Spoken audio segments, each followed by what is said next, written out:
Welcome to the in front of me ASUS ROG Phone 5S, and I'll show you how to disable the ringtone volume on this device.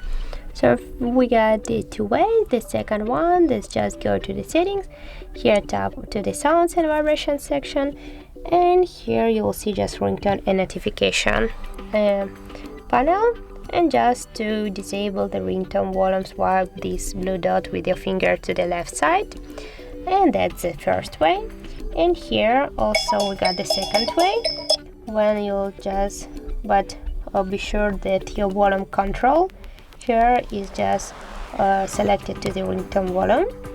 And now just with your power button, just press on your down volume button, and as can you see, our ringtone volume is disabled. And also the third way, we just can here press our up or volume or down volume button, that doesn't matter, and you will see here the settings icon.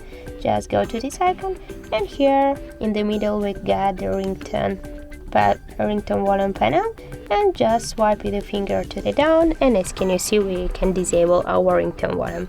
So that's how it looks. If you found this video helpful, leave a like, comment and subscribe our channel.